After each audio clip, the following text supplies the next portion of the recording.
It's amazing, the press. So I'm sitting upstairs waiting, and they have a certain reporter from NBC. I had one poll. I'm winning every single state. I'm winning nationally by a lot. CBS just came out with these monster polls. And for days, they're covering one poll in Iowa.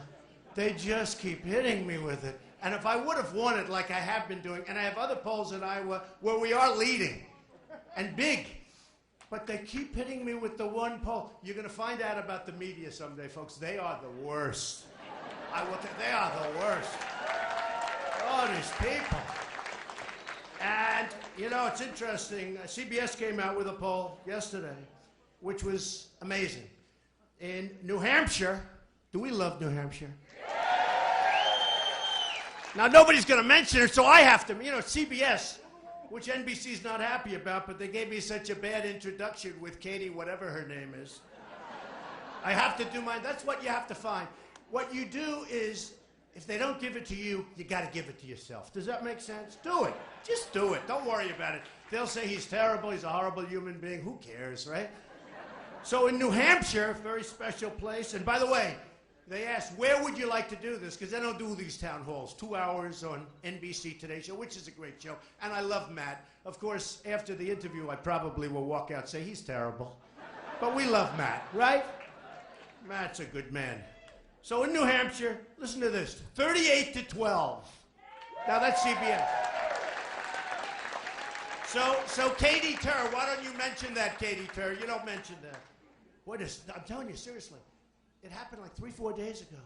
And it was like unbelievable. It's a crummy newspaper in New Hampshire. Terrible newspaper, actually. And terrible. They do a poll. And it's like a few hundred people. If you take 10 people and screw around with it, you'll have a bad result, okay? Here's a good one. Listen, South Carolina, an unbelievable place. We are killing it. 40 to 23, okay? So I actually think, you know, 40 to 23, I almost like the 38 to 12. I mean, that's even better, right? You know, the 12 is down the tubes.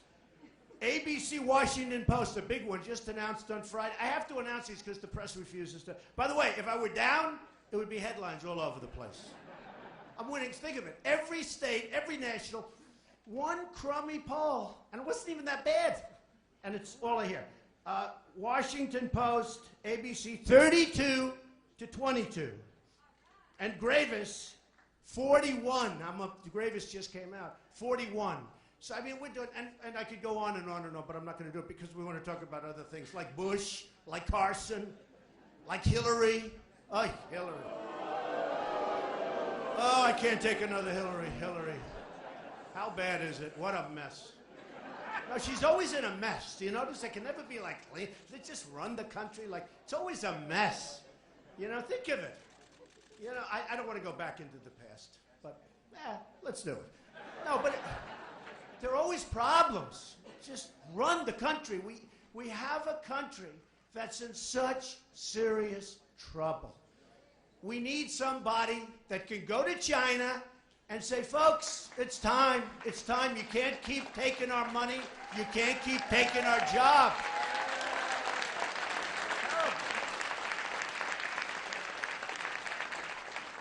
So we'll start with Bush, and let's just go, right? Nice guy, really is. You know, I said low energy. By the way, Carson is lower energy than Bush. I don't get it. I saw him being interviewed. He's lower energy than Bush. He's a nice guy. He's not going in. You know these Chinese negotiators, they come in there fierce. Fierce. Remember I said blood coming out of somebody's eyes? These people really have blood. I mean, they see you. They want your jobs. They want your money.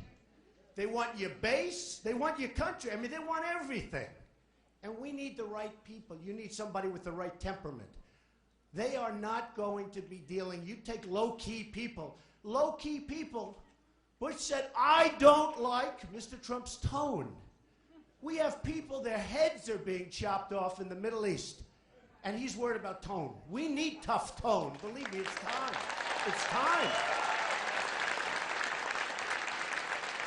So Bush, you've seen what's happened. Bush is out there. His campaign's a disaster.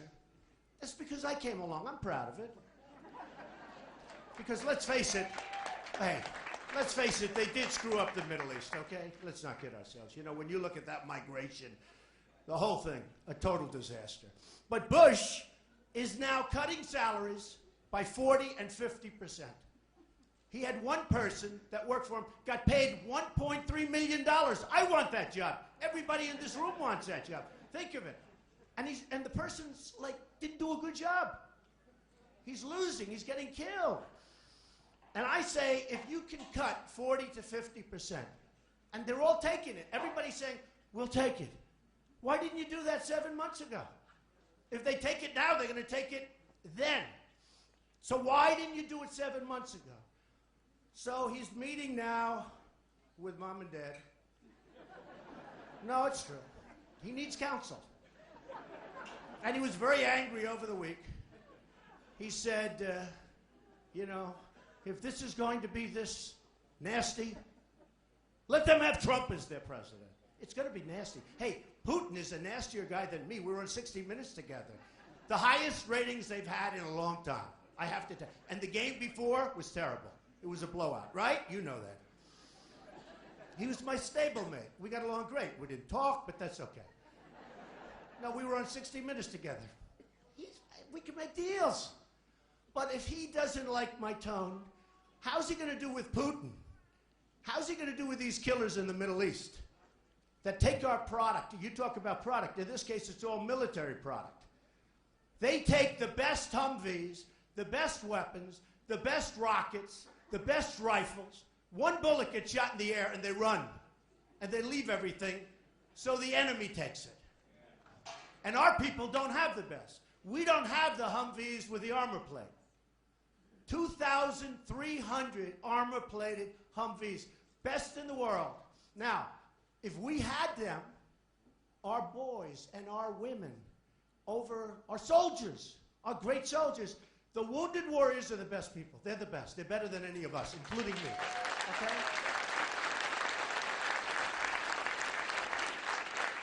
If they had those incredible new armor-plated Humvees, they might not be wounded warriors right now. They'd be warriors, but they wouldn't be wounded. So we gave them, now the enemy has them all. Think of it, 2,300 Humvees. How so many? When I heard about it, I said, what do you mean 2,300? Can't be. Think of what that means. That's like a flotilla forever. And we don't have them. The enemy has them after just a little brief battle where all our guys got out and ran. Not our guys, the people we're backing, because we always back the wrong people, including in Syria. We're backing people that we don't know who they are. And you know what? Assad's a bad guy. And let's assume he's bad. But the rebels are probably worse. I happen to think they could be ISIS, but we don't know. So we're spending all because of ego. We don't like Russia's getting involved. If they want to bomb the hell out of ISIS, let them bomb them. Okay? It's a quagmire. It's a quagmire. Because we have to rebuild our country. At some point, we've got to stop. We've got to rebuild. I'm going to, if I win, and I say if, because, you know, I know when. Everybody does it. I always say if, because you know why? I got to say it. Because if I say when, they'll say he's arrogant. And I don't want to be accused of being arrogant, okay? So, if I win, we're going to build the strongest military that we've ever had in this country. Nobody. And we need it now more than ever before, maybe in world history, maybe more than ever before. Nobody is going to mess with us. It's going to be so strong that we're not going to have to use it, I hope. But you know what? They know it, and they know the weakness. A general who just retired was on television, and all our generals are on television. I don't want generals on television. I want generals fighting. I want generals thinking. I don't need them being on television, talking to reporters. We have everything with us is so predictable. I want to be unpredictable. We go into battle. It's true. Obama says, we're leaving Iraq on a certain date. The enemy said, did he really say that? Yes. We will leave Iraq on a certain, remember that fiasco? That caused the overthrow because, I mean, I don't want to lie, but maybe just a fib. I want to get out of this so bad, but I would have taken the oil, 100%. And remember, I never wanted to go. In 2003 Reuters, July, big article, big. Trump says don't go into Iraq. And I meant it, because you're going to destabilize. I'm more militant and militaristic than anybody in this room. But you got to know when to use it. There were no weapons of mass destruction. There were no weapons of mass destruction. And by the way, just so you understand, the families of the animals that knocked down the World Trade Center were put on airplanes the day before the event, and they all went back to a different country. You know what the country was, and it wasn't Iraq. It was Saudi Arabia. Every family to Saudi Arabia. So we go to war with Iraq. And now we've totally destabilized because Iraq and Iran were the same. They'd fight for decades. That's all they do is fight. They love to fight. That's what they do. They're not bad at it. They fight. But they were the same militarily. They were the same in every way. They fight. Somebody would go 10 feet this way, 10 feet this way, back, forth. They get tired. They rest for a couple of years. Then they suffer. It's true. So we now decapitate Iraq. We decapitated it.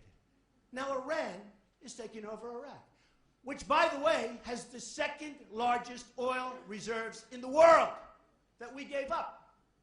With all of the money, think of it, $2 trillion, we're just talking about Iraq, $2 trillion in Iraq, thousands of lives, wounded warriors who I love all over the place.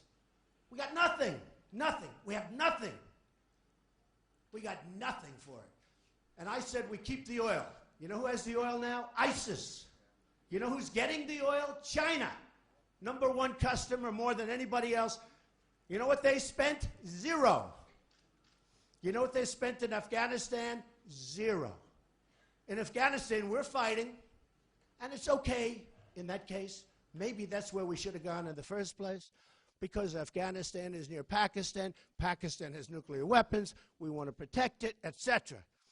But we're fighting, and it's huge mountains. And on the other side of the mountain, you have China taking out the minerals, because nobody knew, but Afghanistan has great wealth in minerals. And nobody knew this. So you have the excavators, probably bought from Komatsu in Japan, because Japan has so devalued its currency that it's hard. You saw the Caterpillar numbers last week. Terrible, right? And I've been predicting this for a long time. So China is taking out the minerals on this side of the ridge, and we're fighting over here. How stupid are we? And this is why, you know, I come to New Hampshire, and you see a poll where it says 38-12, or I go to South Carolina, and you see 40%, and every week I go up, up, up, up, up. And every week these idiots on television say, well, I think he's peaked now. They've been saying this for months. It's true. Before I started, they had me down at 3. My wife said to me, you know, if you run, you're going to win. I said, why? Because people love you, but they don't believe you're running. And that's why you only have 3. I said, but I only have 3. How could that be possible? I thought people liked me. She said, because nobody thinks you're going to run. I said, yeah, she's my pollster. See, Melania is my pollster. Can you believe it? She's better than the other pollsters. So then I announced and I go up. Then I filed the financial disclosure, which everyone said, oh, it'd never file because maybe he's not as rich as people think. Turned out I'm much richer. In fact, I would have filed it. It's true. 500 companies. I'm much richer than anybody ever dreamed. And I don't say that bragging. I built an incredible company. Very little debt, tremendous cash flow, the best assets. You know the assets. Doral, Trump Tower, all over the city. But the best assets, even in Europe, Turnberry in Scotland. Anybody know Turnberry? I buy in Europe because you can buy. I mean, you can make great deals. So what happens, I go out, and we have this incredible run where I go from 3 to 12 to 18 to 20 to 20. And every time, every week, he's now reached his plateau. Well, last week I hit in one poll 49. I said, okay, I'll accept that plateau. You know, when you had 49 and you've got 16 people in a race, think of it.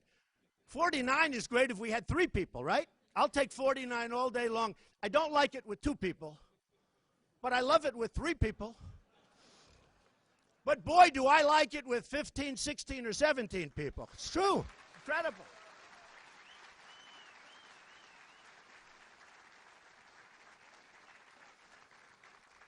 I was asked a question, it was funny, on Meet the Press. I did Meet the Press. I did a good job. But I was honest. They said, Mr. Trump, you're leading in every poll. When are you getting out of the race? I said, wow, what a weird question. You know, they don't ask that question to the guys that have 0. So Chuck Todd, he's a nice guy too. He said to me, when are you getting out? Or would you get out? And I said, here's the story, Chuck. If for some reason I started doing poorly in the polls, really badly, just for whatever reason, and I was going to hell, the polls are coming down, the crowd's like this. You got people standing outside, everybody wants to get in, you got the good real estate. But I mean, the crowds, instead of having a room like this that's packed, we'd have, and by the way, the cameras never show the room. They never show the room. They always show my face. We had a thing in Jacksonville, Florida, over the weekend. The most incredible crowd, thousands and thousands of people. You couldn't have gotten one, or like we were all stuffed sardines. You couldn't have gotten one, a big, big thing. Had to be 12, 13, 15,000 people. Not one shot. My wife came. I said, I did a good job today. The crowd was unbelievable. Oh, was it? I didn't see it. They didn't show it. They never show it. You've seen it. I always say to the camera, scan. Scan. They don't want to scan. They show my face. I said, take those cameras off my face.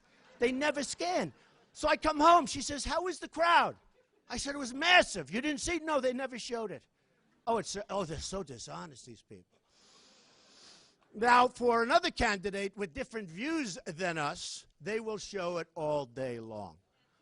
I'll tell you, they'll show it all day long.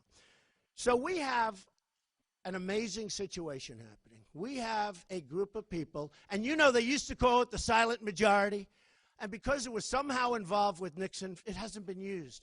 And I started saying silent majority, and then I realized it's not silent.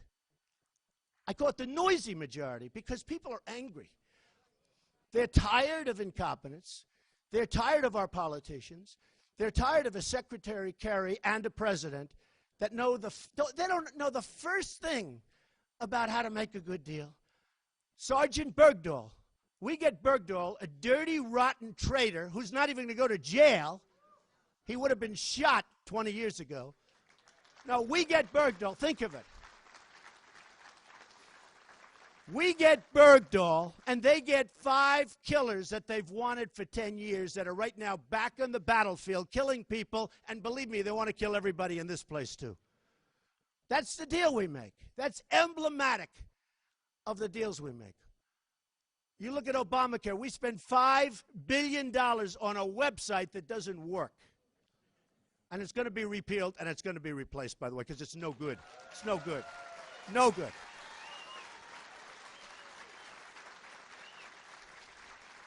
So we have a Secretary of State. We've really had a couple of beauties, haven't we? No, under Hillary, the entire world blew up. It blew up. I give her credit for one thing. She traveled a lot. Who cares? Probably wanted to get away, you know. No, she traveled a lot. But nothing happened. Bad results. It's all about results. If she didn't travel at all and got good results, I love it. If she traveled a lot and got good results, I love it. She traveled a lot and got horrible results. Look at Libya. Hey, would we be better off, as an example, in Iraq? What are we doing? What are we doing? The migration was caused by Iraq, by Libya, by this. We want to give people freedom? We're not going to have our own freedom pretty soon if we keep doing this. We're not going to have our own freedom. They don't want freedom. It's like I saw somebody, I won't even say because it's embarrassing. We want it where the women over there don't have to wear the you-know-what. And then I said, oh, well, that makes sense. That's nice. Then I saw women interviewed. They said, we want to wear them. We've worn them for 1,000 years. Why would anybody tell us not to? They want to. What the hell are we getting involved for? In fact, it's easier. You don't have to put up makeup. Look how beautiful everyone looks. Wouldn't it be easier? Wow. Right? Wouldn't that be easy? I'll tell you, if I was a woman, I don't want to. Wow. I'm ready, darling. Let's go. It's true. No, the reason I won't mention the person's name because it was a Republican, you know. But the Democrats feel the same way. They want democracy. Democracy. We can't have it anymore.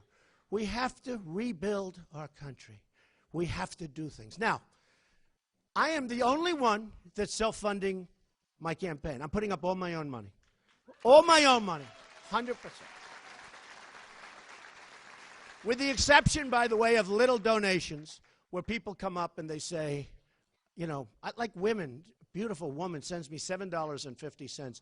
They send me 50. They write letters, beautiful letters.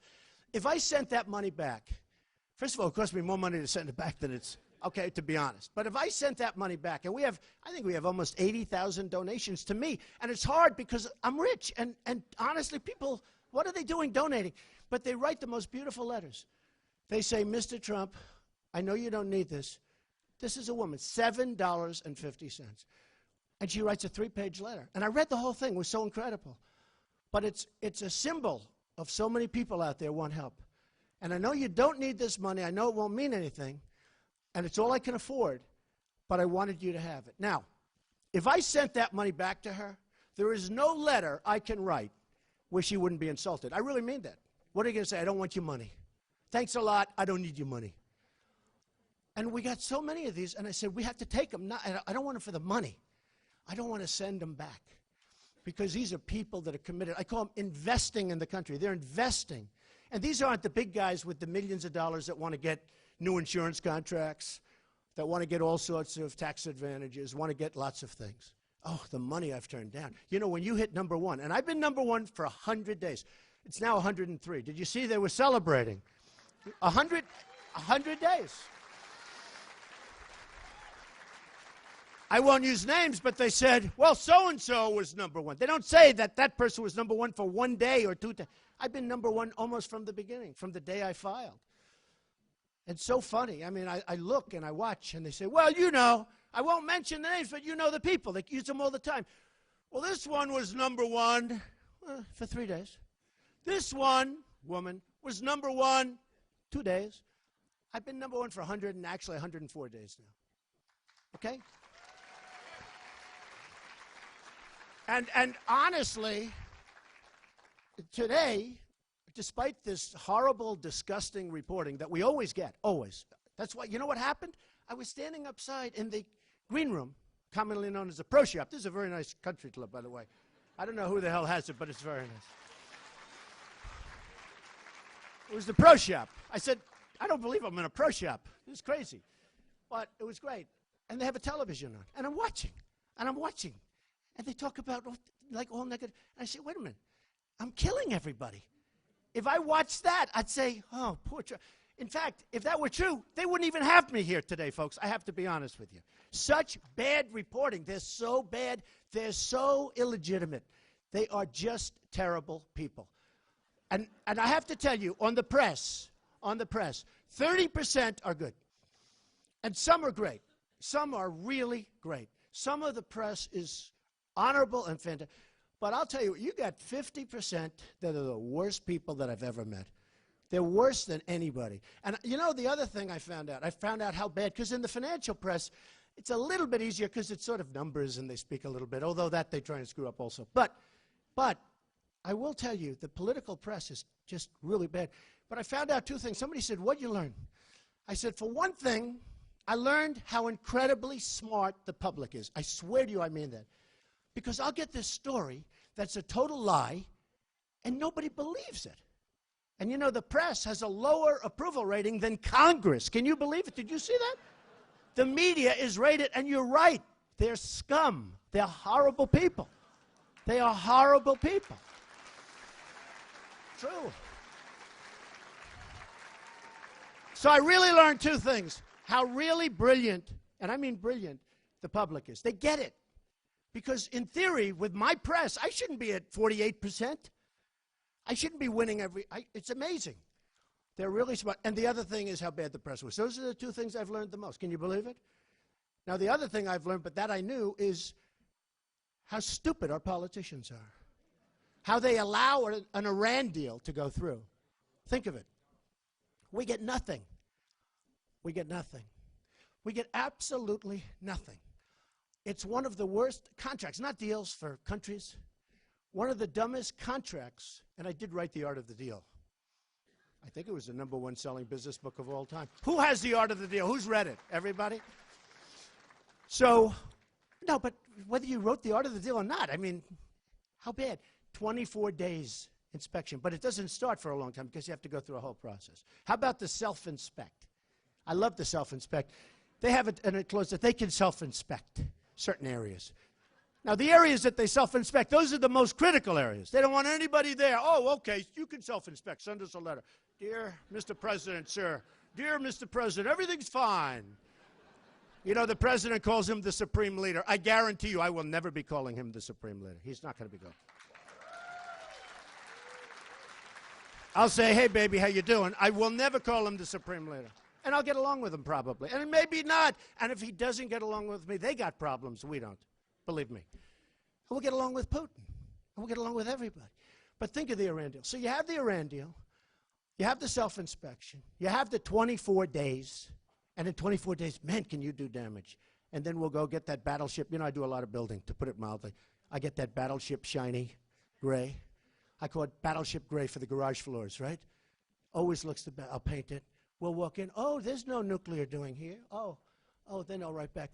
Sir, there's no nuclear. The floors are totally clean. Give me a break. You know what you can do in 24 days plus, plus, plus? But here's the thing. So we're giving them, and we've already given them essentially $150 billion. They don't need to make nuclear weapons. They can buy them. They're probably saying, these people are so stupid, they think we're going to go into research. We'll buy them. What do we need them for? In fact, did you see? They're already buying missiles all over the place from Russia. That wasn't the deal. And we never stopped anything. How about our prisoners? We've got 4 prisoners. We had 3, now we have 4. So we want them back. But they didn't ask because they didn't want to complicate the negotiation. Do you know that I'm going live with Matt in a couple of, after what I did to NBC, he's going to just absolutely kill me, but that's okay. I got to tell him when people are inferior, right? Don't I have to do that? So just think about this for a second. We have 4 people. They're over there. They don't want them. We don't want them. I mean, we need them. I met with the wife of the pastor. She's an amazing woman. She doesn't understand. They're not talking to her. And Kerry said, we never brought it up. Never brought it up. It's one thing not to get. They never brought it up. He said, quote, because we didn't want to complicate the negotiations. Now, in Yemen, they're fighting us. In other places, they're fighting us. Why isn't that brought up, too?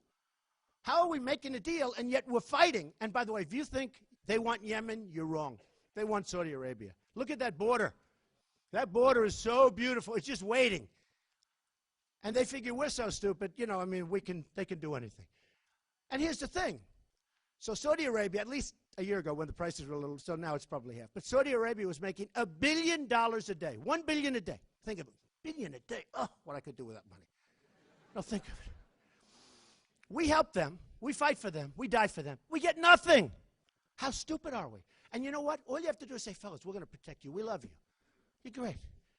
Pay us a lot. They'll say, we'll pay. Every time there's a little conflict, we start sending the aircraft carriers over. We send all this stuff. They don't pay. South Korea, I ordered 4,000 television sets recently. South Korea. Samsung, LG, everybody, all the television. You can't buy them here. Nobody makes televisions here. One of the announcers said they do. They don't. They assembled some parts in a place in South Carolina. They said they make them. They don't make them. I said, really? I'll buy them. But I want the name, because when I put them in hotels, I like to have a nice name. This was a name I never heard of. But I would still do something. They don't make them. They assemble them. The parts come from other parts of the world. So South Korea, we get nothing. We got 28,000 soldiers there. We got this madman who nobody ever talks about, by the way. We talk about Iran. But we don't talk about the guy that actually has nukes and constantly said that he's going to use them. You know why? Because they're afraid to talk. Because they don't want to get involved. They don't want to get involved. And you know who controls them 100%? And they say they don't? China. And we have total control over China. Because without us, their economy would die. They would go into a depression like you wouldn't believe if we stopped. So we would say to China, fellas, go in there and get that maniac, get those nukes out of there. He's threatening us. You get them out. And they have 100% control. And here's what they say. Well, we do not have complete control over him. He's very different. They love that he's taunting us. They have complete, without China, they starve. They get everything through China. And China's tough. They have total control. But they say they don't. So we have people that aren't doing the job. We gave in the money. And the latest on the prisoners is this. So we have 4 prisoners. We should have asked before it started, we want our prisoners back. This is 3 years ago. Now, did you ever see a negotiation that went on so long? You know, we're not talking about rockets to the moon. We're talking about a negotiation. Somebody called up from one of the papers. They said, how long should it have taken? I said, a day. But give it a week. That's all. This thing's been going on for years. And then Kerry goes riding a bicycle. He goes into a bicycle race at 73 or 74 years old. He falls, he breaks his leg. I don't want him on a bicycle during nuclear negotiations. This guy, I don't want him.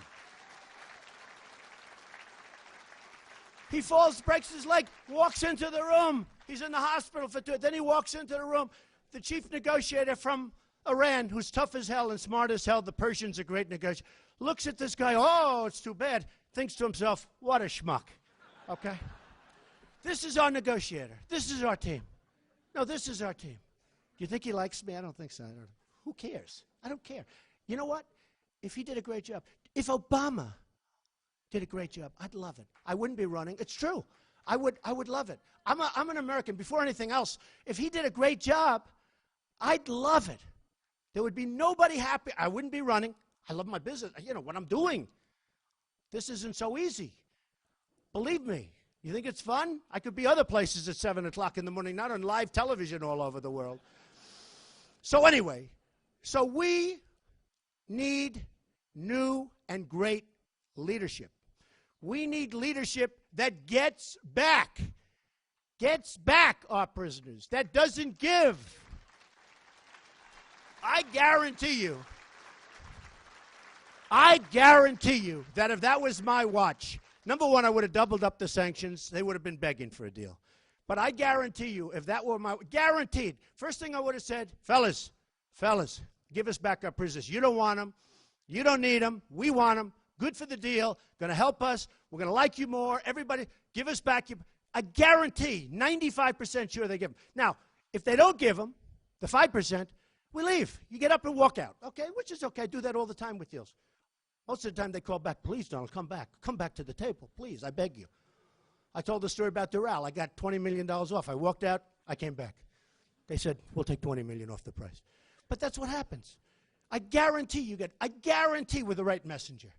So here's what happens. They said, we are now willing to open, the deal is done, right? So they now announce that we are now willing to open the deal for the prisoners. We want at least 19 of the people you have, and we want many other things, and we're giving you back 3, not 4. Now think of this. We should have had them back for nothing. Well, for nothing. We should have had them back for the worst deal ever made. But now, just think of it. They now want 19 back for 3, and they won't give us the 4th. They want to keep the 4th. And they want many other things. That won't happen if Trump becomes president. Believe me.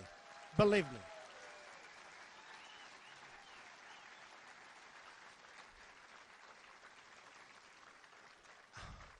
So we have a trade imbalance with China of almost $400 billion a year. Almost 400. Think of it, $400 billion a year. Somebody said, no, it can't be. You mean 400 million? I said, no. Almost 400. And this has been going on for years. 400 billion a year. Japan, almost 70 billion a year. They sell us cars. We give them nothing. It's all one-way streets. Mexico. I love Mexico. I love the Mexican people. I love the Hispanics. I have thousands that work for me. They're the greatest. But the leaders of Mexico are too smart for our country. What they're doing to us is unbelievable. In trade, on the border. And by the way, we will build a wall. That wall's going to be built. That wall's going to be built. And you have a big heroin problem here, and that heroin is coming, by the way, from the southern border. And we're going to stop it because you have a big problem.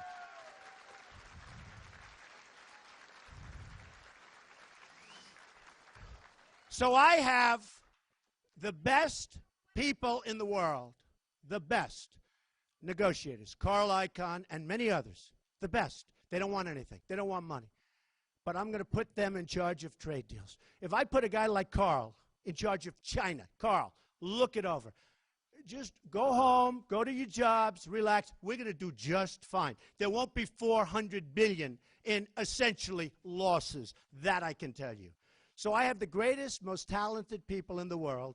We're going to put them to work. We're going to fix trade. We're going to get rid of Obamacare. We're going to build up our military. We're going to take care of our vets. We're going to have so many wins, they're going to be pouring out of your ears. You're going to get tired of winning. You're going to say, Mr. President, let's have a loss. This is getting boring. And I say, no.